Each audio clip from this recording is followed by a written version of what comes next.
Hey there. Well, it's been a couple weeks since Secretary Duffy announced that the country was going to invest in a new world-class ATC system. Well, we're still waiting, so let's talk about it.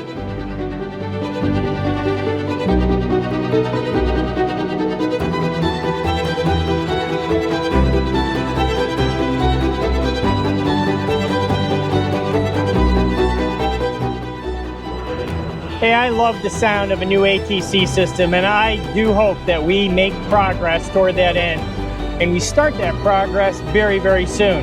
I have heard estimates as high as $41 billion. Wow! And it would be worth every single penny. Besides the money, I think we really need some metrics to see that we're really doing the right thing, and we are getting a world-class ATC system. As a passenger, I kind of don't care about the operating systems or the types of code that are being used or any of the technical details.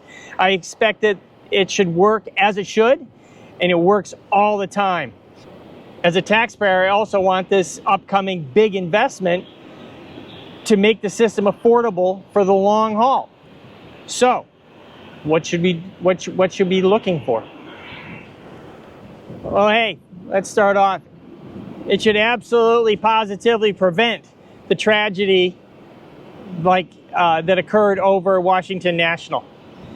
The current system's weaknesses have been exposed with incidents across the country, and not having any incidents should be the end result of any world-class ATC system. So, whatever the group of metrics are related to that, we need to show that as the improvement. That's the goal.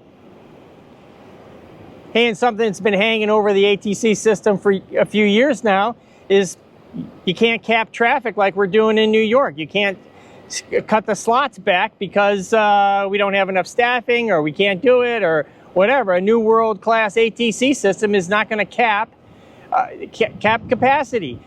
Hey, if it's world-class, why would we have to artificially limit operations at any of the nation's important airports? Atlanta's thinking about pushing 125, 130 million people by 2029, maybe adding a sixth runway. We need to end the slots in New York. The aviation is growing. Our system needs to be able to keep up with it. Hey, the media, including myself, and the FAA have thrown around how old the system is, and even the secretary dropped we're still using floppy disks in the system. So that has to be a metric. No such sound bites should be available to be spread. And how about we stay ahead of the game and measure the system so that no system exceeds its service life? After spending huge amounts of money, we shouldn't have this discussion 20 years from now. And this may seem odd, but the system should also help with staffing. ATC is currently an art form, with every piece of airspace in every airport having a certain artistic style. From Picasso to Da Vinci to Romero Brito to Peter Max, ATC artistry can be beautiful, but finding and retaining thousands of artists and allowing them broad freedom has shown not to be sustainable. We need to understand the job and help these artists to allow people that have a reasonable amount of skills to be successful and not subject to the whims of skill sets, bring me a rock culture, local culture whims. None of that. We owe this to an important ATC workforce. It needs to be a sustainable environment, particularly as traffic and complexity grow. The automation they use should be the basis of a better, more sustainable work front with outcomes that are less artistic style. By the way, I don't think any of these things have a chance of success simply by upgrading the systems that were deployed 25 years ago or earlier. This stuff would, these systems are antiques. In the car world, they'd be you could get the antique plate. And the best you can get is a resto mod. You know, it's going to look shiny, but it's not really a new gig. We need new. And the last big thing on my list is a system that won't lose my check bag. Oh, ATC isn't responsible for that. Never mind. Never mind. Okay, we can drop that one. Hey, let me know in the comments below what you think about what we should be measuring in the new world-class ATC system. Well, Blue Origin, Jeff Bezos' commercial space company, flew Captain Kirk to space in 2021 and is off on another Instagram mission. The craft is called New Shepard, and for its 31st mission, its 11th human flight mission, it will carry 6 people, including Gayle King from CBS and Katy Perry, the entertainer. They call this a team of explorers, which I kind of find hard to correlate with the likes of Sir Edmund Hillary and Neil Armstrong and Suni Williams and Butch Wilmore. I don't find this inspiring at all, as I think it creates a desire for more crazy adventure travel. I mean, they had to see the story on Ocean Gate. Heck, Ms. King actually covered that story. People can get hurt on these things, and I don't think it helps commercial space. And adventure travel is weird. I mean, a sub with 41 passengers just sunk off of the coast of Egypt, killing 6 people. I don't know, but you know, did they read the fine print? I mean, space travel is precarious. I mean, just think about the most recent flight to the International Space Station to rescue 2 people that came up on the Boeing Starliner. And when you read the story on that, they almost didn't make it. They almost didn't make it. And so luckily, they have returned safely to the Earth. But that's what exploration is all about. It is super dangerous work. I really do wish them well. However, I just wish commercial space wasn't all about an Instagram moment. Hey, airplanes can fly a long way, with the longest commercial flight from Singapore to New York's JFK.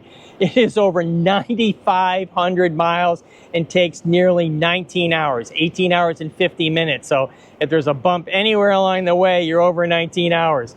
Now that is a long time in a metal tube. Although in the right class, Singapore Airlines is a pretty nice way to go. Now, as airliners circle the globe, there is another end of the spectrum, that flights that aren't so long, and some are extremely, extremely short, ridiculously short, and stuff I never even thought about. So, how short do you ask? Well, let's go over the shortest flights. Scottish carrier Long Air has a 1.7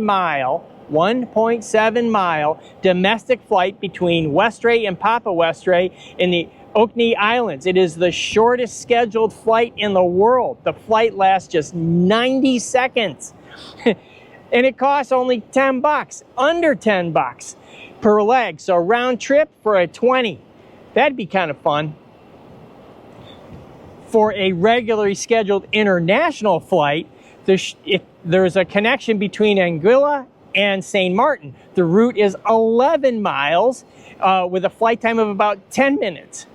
And there are 3 airlines competing for the third spot for the 15-mile flight between Brazzaville, Congo, and Kinshasa in the Democratic Republic of Congo.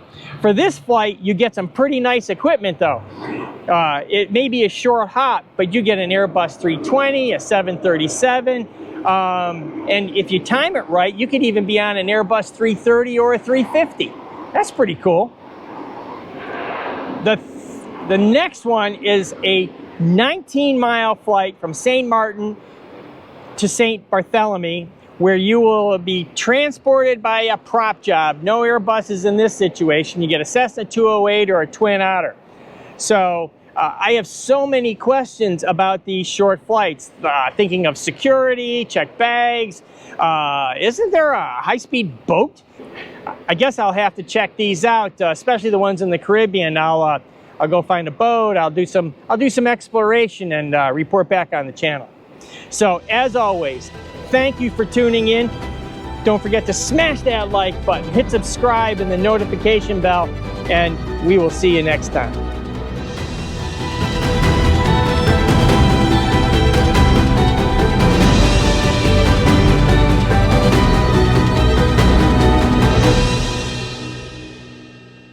The shortest is Anguilla to